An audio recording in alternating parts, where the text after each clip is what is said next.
নমস্কার, আমি জয়ন্ত ঘোষাল বলছি। ডিলিশন ডিলিশন ডিলিশন এই মুহূর্তে ডিলিশন হলো সবথেকে জনপ্রিয় শব্দ বাংলার ভোটের রাজনীতির রঙ্গমঞ্চে। আপনি আছেন না বাদ গেছেন?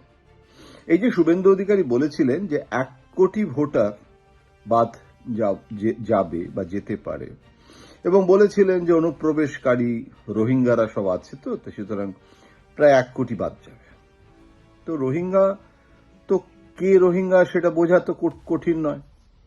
যাদবপুর বিশ্ববিদ্যালয়ের বিশিষ্ট অধ্যাপক সুকান্ত চৌধুরী তিনি তো বলেছেন, প্রবন্ধ লিখেছেন যে রোহিঙ্গা একটা যে তাদের যে ভাষা, সেই ভাষাটা বাংলা ভাষার মতো নয়। চট্টগ্রামের সাথে একটু মেলে বটে তাদের ডায়ালেক্টে, কিন্তু সেটা ওদের একটা নিজস্ব ভাষা আছে। সুতরাং রোহিঙ্গাকে স্পট করা, আইডেন্টিফাই করা, এটা খুব, তার জন্য মশা মারতে কামান দাগার দরকারই নেই। তো কজন রোহিঙ্গা আছে এই যে বাদ গেল প্রায় 1 কোটি, তা থেকে রোহিঙ্গা কতজন আছেন নির্বাচন কমিশনার মশাই আপনি তো সেটা আমাদের জানাতে পারেন। সেটাও তো আমাদের একটা অধিকারের মধ্যে পড়ে জানাটা। কজন রোহিঙ্গা আছে, কজন বাংলাদেশি অনুপ্রবেশকারী আছে, অর্থাৎ একটা ব্রেকআপ তো দিন যে যারা বাদ গেল। এখন সব থেকে যেটা বড় কথা হচ্ছে যে মমতা বন্দ্যোপাধ্যায় যখন মালদার জনসংখ্যার যে চরিত্র সেটা আমরা জানি, সেখানে মুসলমান সমাজ কতটা, হিন্দু সমাজ কতটা, এবং যারা বিরাট অঙ্কের মানুষ তারা পিল পিল করে মমতা বন্দ্যোপাধ্যায়ের জনসভায় এসছে, মহিলারা সব সামনে বসে আছে, আমরা তো দেখতে পাচ্ছি, এটা তো চোখে দেখা দৃশ্য। মমতা বন্দ্যোপাধ্যায় বলছে যারা যারা বাদ গেছেন একবার হাত তুলুন তো। বক্তৃতা দিতে দিতে হঠাৎ যেরকম ঘুরতে ঘুরতে বললেন, তাতে যে পরিমাণ লোক হাত তুললো বাদ গেছে বলে স্বতঃস্ফূর্তভাবে, তা থেকে কি এই শঙ্কাটা জন্মায় না যে তাহলে মুসলিম অধ্যুষিত এলাকায় এতজন লোকের হাত তোলা, তাদের বাদ যাওয়া, এটা কি খুব স্বাভাবিক একটা ঘটনা? এবং পরিসংখ্যান দিয়ে যোগেন্দ্র যাদব সাংবাদিক বৈঠক করে দিল্লিতে কনস্টিটিউশন ক্লাবে, সেখানে তো তারা বলছেন দোলার সেনের নেতৃত্বে একটা অনেকগুলো মঞ্চকে একজোট করে সেখানে তো অনেক বক্তব্য পেশ করা হয়েছে এবং সেখানে অনেকে ছিলেন। তো এই যে উদ্যোগটা এবং নির্বাচন কমিশনারের কাছে গিয়ে ডেরেক ওব্রায়ানদের যে প্রতিনিধি দলের যে অভিজ্ঞতা, সে বিতর্কে আমি যাচ্ছি না। নির্বাচন কমিশন দায়ী না তৃণমূলের কংগ্রেসের প্রতিনিধি দল দায়ী, কিন্তু এটা তো ঘটনা যে যারা বাদ গেল তাদেরকে নির্বাচন কমিশন বলে দিল তারা পরের বারের নির্বাচনে ভোট দেবেন। এটা কখনো একটা ভোটারের অধিকারকে এতটা অবহেলা করা, এতটা উদাসীন্য, এটা কি উচিত কাজ? তারা কি দোষ করেছে? এবং সংবিধানে বলে যে একজন ভোটারও, বৈধ ভোটার বাদ যেতে পারে না। আচ্ছা, যারা বাদ গেল এই 80 লক্ষ মানুষ, তারা সবাই অবৈধ, তাহলে তাদের তো চ্যালেঞ্জ করার একটা জায়গা আছে। অনেকে তো বলছে যে অনেক ন্যায্য লোকেদের নাম বাদ গেছে, সেটাও তো আমরা দেখেছি, এবং অনেকের নাম পরে ট্রাইব্যুনালে যোগ হয়েছে, সেটাও দেখেছি। তাহলে ট্রাইব্যুনালে শুনানির জন্য তাদের সুযোগটা দেয়া হবে না। নির্বাচন কমিশন বলে দিচ্ছে যে হবে না, কেননা সুপ্রিম কোর্টও বলে দিয়েছে যে হবে না। কিন্তু সুপ্রিম কোর্টে মমতা বন্দ্যোপাধ্যায় নিজে গিয়েছিলেন, সুতরাং জুডিশিয়াল অফিসারদের দিয়ে ট্রাইব্যুনাল করার সিদ্ধান্তটা তো মমতা বন্দ্যোপাধ্যায়ের কথায় হয়েছিল। সুতরাং ওটা নির্বাচন কমিশন আমরা কিছু জানি না, যে আমরা এখন ওটার মধ্যে কোনো ঢুকবো না, ওটা মমতা বন্দ্যোপাধ্যায়ের দায়িত্ব। গণতন্ত্রের দায়িত্বটা এখানে মমতা বন্দ্যোপাধ্যায়, নির্বাচন কমিশন, সুপ্রিম কোর্ট, এই সমস্ত প্রতিষ্ঠান, রাজ্য সরকার, সমস্ত প্রতিষ্ঠানগুলোর কিন্তু সম্মিলিত লক্ষ্য একটাই, যে গণতন্ত্রকে বিপন্ন না করা। তাহলে এখানে গণতন্ত্রটা বিপন্ন তো হচ্ছে, এটা তো কোনো অস্বীকার করার কোনো উপায় নেই। যে কারণে ডক্টর কুণাল সরকারের মতো লোক, যিনি কিন্তু তৃণমূল কংগ্রেসের জার্সিধারী বলে পরিচিত নন, তিনি একজন বিশিষ্ট চিকিৎসক, তিনি একজন কার্যত, আমি তো বলি উনি এখন পাবলিক ইন্টেলেকচুয়াল। উনি যেভাবে বিভিন্ন মতে, আমরা কি ভুলে যাব যে আরজি করের সময় থেকে কি কতটা সোচ্চার ছিলেন? তখন খুব ভালো লেগেছিল ওনার কথাগুলো বিজেপি বা বামেদের, কিন্তু এখন উনি যে প্রশ্নটা করছেন যে এটা সভ্যতার কলঙ্ক, এইরকম ভাবে ভোট করলে তো বিজেপির পক্ষে মানে কোনো, এটা তো কোনো গণতন্ত্রের কোনো মানে থাকছে না। এটা তো ডাক্তার কুণাল সরকার বলছে। আবার সুকান্ত চৌধুরী যেটা রোহিঙ্গা এবং যেভাবে প্রশ্ন তুলেছেন, সুকান্ত চৌধুরীও কিন্তু মমতার লোক বলে পরিচিত নন, তাকে কখনো দেখা যায়নি মমতা বন্দ্যোপাধ্যায়ের আশেপাশে। তিনি একজন বিশিষ্ট অধ্যাপক, খুব রেসপেক্টেবল চরিত্র। তাহলে এই যে বিশ্বনাথ চক্রবর্তী, তিনি যখন মমতার বিরুদ্ধে বলেন তখন বিজেপির খুব ভালো লাগে। এখন তিনি যখন বলছেন যে কিছু সমস্যা যেগুলো হয়েছে নির্বাচন কমিশনের ভূমিকা নিয়ে, আমার কতগুলো বেসিক প্রশ্ন আছে। দেখুন, দিল্লিতে এসআইআর এর কাজ শুরু হয়ে গেছে, এখনই শুরু হয়ে গেছে। তাহলে এখন শুরু হয়ে গেছে কি করে? এই তো সবে বিজেপি সরকার এলো,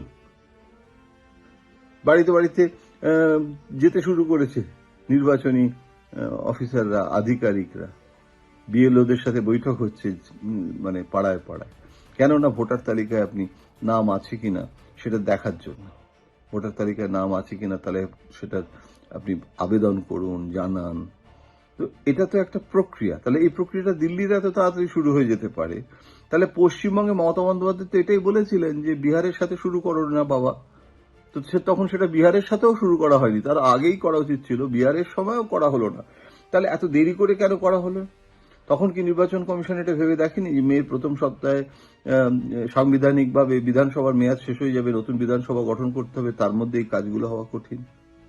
কেরালায় কোনো প্রবলেম হচ্ছে না, হরিয়ানায় কোনো প্রবলেম হচ্ছে না, তো এখানে কেন হচ্ছে? এই প্রশ্নটা তো বিজেপি তুলছে, কিন্তু এটা বলছে না যে ওই জায়গাগুলোতে অনেক সময় নিয়ে ধীরে সুস্থে করা হয়েছে বা করা হচ্ছে, যেটা যে ধরনের নির্বাচন কমিশনের ভূমিকাটাতে যে কোনো ত্রুটি থাকতে পারে সেটা কিন্তু বিজেপি, তো নির্বাচন কমিশন তো বিজেপি নয়। তাহলে বিজেপি কেন সেখানে নির্বাচন কমিশনের ভূমিকাকে সাপোর্ট করছে? দেশের প্রধানমন্ত্রী পর্যন্ত এসে নির্বাচন কমিশনের ভূমিকার প্রশংসা করে গেলেন, তার বিশ্বাসযোগ্যতা সেই প্রতিষ্ঠানের পক্ষে বলে গেলেন। কিন্তু এই প্রশ্ন যেগুলো, যে ডিসকমফোর্ট, এবং শুধু তো মুসলমান বাদ গেছে তা তো নয়, রাজবংশী বাদ গেছে, মতুয়া মানুষের প্রচুর বাদ গেছে, প্রচুর হিন্দু মানুষ বাদ গেছে, তাদের মারা গেছে বলে যাদেরকে জানিয়ে দেওয়া হয়েছে এমন মানুষকে দেখা যাচ্ছে যে মারা যায়নি এবং বেঁচে আছে। তো এই যে মানে সমস্যাগুলো, এইগুলোর সমাধান কি করে হবে? তাহলে কি এটা বুঝতে হবে যে ভোটটা নাও হতে পারে? তাহলে কি বিজেপি এটাকে রাষ্ট্রপতি শাসন জারি করে ভোটের দিকে নিয়ে যেতে চাইছে? এই প্রশ্নগুলো স্বভাবতই ওঠে। কিন্তু ধরে নিলাম যে রাষ্ট্রপতি শাসন জারি করা হবে না, এবং সেটা করলে তো বিজেপির রাজনৈতিকভাবে আরো মমতাকে ভিকটিম স্ট্যাটাস দেওয়া হবে। সুতরাং এত বড় একটা ভুল আশা করি বিজেপি করবে না। কিন্তু যে সমস্যাগুলো তৈরি হলো, যে বহু মানুষ যে ভোট দিতে পারবে না, এবং তারপর ভোটের পরিণতি কি দাঁড়াবে, মানুষের এটা করেও যদি বিজেপি সরকারে আসতে না পারে, তাহলে তো বলতে হবে যে বিজেপির জেলায় জেলায় সাংগঠনিক শক্তি নেই, প্রার্থীদের সেই বল নেই, সেই যোগ্যতা নেই। মানে এই যে এত কাণ্ড করে প্রধানমন্ত্রী অমিত শাহর এটা নির্বাচন হলো, তো এটাতে তো তাহলে চিড়ে ভিজলো না, এটাই বলতে হবে। আমি এখনো মনে করি যে এত কিছু করেও বিজেপি ক্ষমতা আসতে পারবে না, এবং এত কিছু করেও ভোটের মার্জিন কমতে পারে আসনগতভাবে। যে হয়তো 2 লাখ ভোটে জিততো, সে হয়তো 20,000 ভোটে জিতবে। এখন সেটা হতে পারে, যে জিতা ও সিকান্দার। তো যদি না এর মধ্যে, মানে আজকের দিনে দাঁড়িয়ে আমি বলছি, এখন অনেক দিন বাকি আছে, এর মধ্যে বিজেপি, নির্বাচন কমিশন কি করবে আমি জানি না। ইতিমধ্যেই এনফোর্সমেন্ট সক্রিয় হয়ে উঠেছে, অনেক ব্যবসায়ীদের বাড়িতে বাড়িতে তল্লাশি শুরু হয়ে গেছে, আবার আইপ্যাকের বিরুদ্ধে একটা অভিযান করার পরিকল্পনা নেওয়া হয়েছে এনফোর্সমেন্টের দিক থেকে। সুতরাং এগুলো সব শুরু হয়েছে।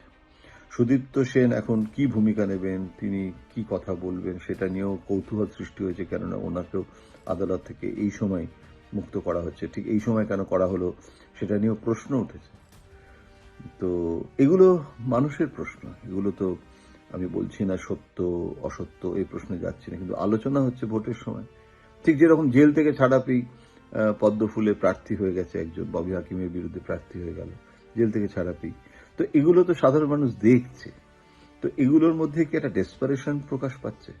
এর মধ্যে কি বিজেপির যখন রাজনৈতিক শক্তি কমে যায় তখন কি এনফোর্সমেন্টের শক্তিকে বাড়ানো হয়? এই প্রশ্নগুলো উঠছে। আমি জানি না শেষ পর্যন্ত বিজেপির কি রণকৌশলে তাদের এখনো আস্তিনের ভাঁজে কোন তাস লুকোনো আছে।